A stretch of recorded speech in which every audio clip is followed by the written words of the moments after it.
Hello guys, welcome back again. I hope all of you are doing well and also preparing for your exams. Recently मैंने कई videos में theoretical basis पे आपको blood group के बारे में जानकारी दी है, चाहे वो जेनेटिक्स प्रॉब्लम से रिलेटेड हो या फिर आपकी बेसिक्स से रिलेटेड हो। अगर आपको वो वीडियोस देखनी है तो मैं लिंक में दे दूँगा, पहले वो देख लीजिएगा। अब यहाँ पे मैं आपको बताऊँगा ब्लड ग्रुप आप घर पे भी या फिर लैब में कैसे टेस्ट कर सकते हैं। इसकी किट की प्रॉपर एक्यूरेट जो प्राइस है वो मुझे आइडिया नहीं है, लेकिन मेरे पास लैब में अभी प्रेजेंस हैं मटेरियल, तो मैं आपको ब्लड ग्रुप किस तरह से आप जांच कर सकते हैं वो बता देता हूँ। सबसे पहले हम बेसिक्स की बात कर लेते हैं। ब्लड ग्रुप का डिसाइड होता है आरबीसी की सतह पे पाए जाने वाले एंटीजन के आधार पे। अगर किसी में एंटीजन ए प्रेजेंस है तो उसका नामकरण ए हो जाता है, अगर बी प्रेजेंस है तो उसका ब्लड ग्रुप बी हो जाता है, अगर दोनों ही प्रेजेंस होते हैं तो उसका ब्लड ग्रुप ए और बी दोनों हो जाता है, अगर दोनों ही एब्सेंट होते हैं उसका ब्लड ग्रुप क्या होगा, ओ होगा। अब हमारे पास में ये तीन देख सकते हैं आप, ये एंटी डी है यानी कि इसमें एंटीबॉडी डी आपको मिलेगी, मोनोक्लोनल एंटीबॉडी, सॉरी ये बी है, पीली वाली सीसी में कौन सी मिलेगी, बी, ठीक है। तो इसमें कौन ही होगी, एंटीबॉडी बी होगी। अगर इसमें एंटीजन अपोजिट वाला मिल जाएगा तो ये उसके साथ में एग्लूनेटेशन करेगी। दूसरी हमारी ये वाली है एंटी डी, ठीक, इसमें एंटीबॉडी डी मिलेंगी और इसके आधार पे आप ब्लड ग्रुप में पॉजिटिव और नेगेटिव को डिसाइड कर सकते हैं। एक नीली वाली सीसी है जिसका नाम है एंटी ए और इसमें क्या मिलेगा, आपकी एंटीबॉडी ए प्रेजेंस होती है, मोनोक्लोनल एंटीबॉडी, ठीक है। इसके आधार पे अब हम देखेंगे, देखिए अब मैं आपको बताता हूँ। जैसे ये आपकी स्लाइड है, इस स्लाइड पे मेरे को कट करना है और छोटी सी बूंद से ब्लड के 3 ड्रॉप यहाँ पे डालने हैं, 1 2 3, ठीक है। अब इन तीनों में हमें क्या करना है, हम तीनों में हमें सबसे पहले एंटी ए के लिक्विड को डालना है, फिर एंटी बी वाले लिक्विड को डालना है और सबसे लास्ट में डी वाले लिक्विड को डालना है।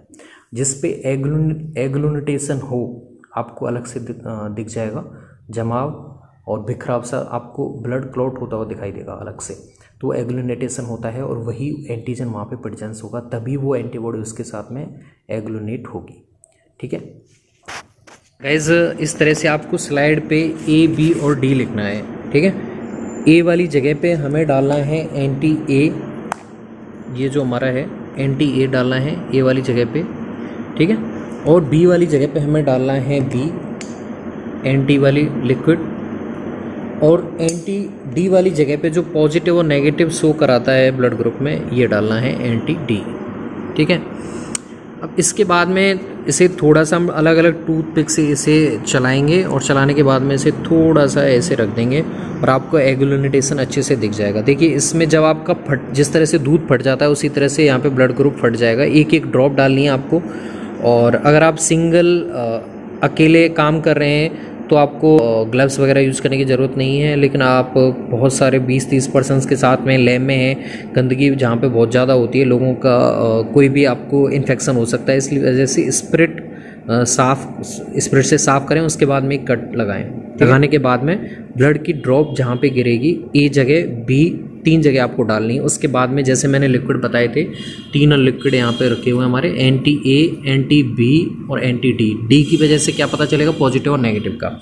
अब यहाँ पे देखिए ए ब्लड ग्रुप आप देख सकते हैं अच्छे से, ये कैसा है, एग्लूनेटेशन नहीं हुआ है, ठीक है। जबकि बी वाले का हो गया है, देखिए दूध की तरह फट जाएगा ब्लड ग्रुप आपका, और डी वाला भी फट गया, यानी कि यहाँ पे बी एंटीजन प्रेजेंस है। इसी वजह से ये बी एंटीबॉडी की प्रेजेंस में दोनों क्या हो गए हैं, एग्लूनेट हुए हैं, और उसकी वजह से ये इस तरह से दिखाई दे रहा है आपको, ठीक है।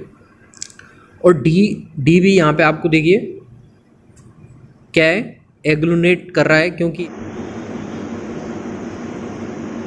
ओके। अब हम देखें ए एंटीजन यहाँ पे क्या है, एब्सेंट, बी एंटीजन यहाँ पे प्रेजेंस है क्योंकि यहाँ पे एग्लूनेट हुआ है, डी वाले में भी यहाँ पे RH फैक्टर जिसे हम बोलते हैं ये भी प्रेजेंस है, तो ये भी क्या होगा, आपका ब्लड ग्रुप का नाम क्या हो जाएगा, बी पॉजिटिव। अगर मान लीजिए ये एग्लूनेट हो रहा है, ये वाला हो रहा है और बी वाला भी नहीं हो पाया एग्लूनेट, और आपका डी वाला यहाँ पे हो जाता है, तो इसमें दोनों ही एंटीजन एब्सेंट है, ए और बी दोनों एंटीजन एब्सेंट होने पे कौन सा ब्लड ग्रुप होता है, ओ होता है। अब ये वाला RH फैक्टर यहाँ पे एग्लूनेट हो गया, यानी कि ये कौन सा होगा, ओ पॉजिटिव हो जाएगा। अगर मान लीजिए हमारे पास में ए वाला ए वाला जो ब्लड ग्रुप है वो क्या हो जाता है, एग्लूनेट हो जाता है, और बी वाला नहीं होता है, और डी वाला एग्लूनेट हो जाता है, फट जाता है इस तरह से। तो दो आपको फटे हुए दिखाई दे रहे हैं, ए वाला और डी वाला जो लाइन है, तो ये इसका नाम क्या होगा, यानी कि इसमें ए एंटीजन प्रेजेंस है, इसी वजह से तो ये एग्लूनेट हुआ है, इस वजह से इसका ब्लड ग्रुप हो जाएगा ए पॉजिटिव। अगर हम यही कंडीशन इस तरह से रखें, यानी कि डी वाला है जो पॉजिटिव और नेगेटिव दिखाता है, RH फैक्टर जिसे हम कहते हैं, अगर ये फट नहीं पाता है और इसी तरह से रहता है तो इसका नाम हो जाएगा, क्या हो जाएगा बताइए, ए नेगेटिव हो जाएगा।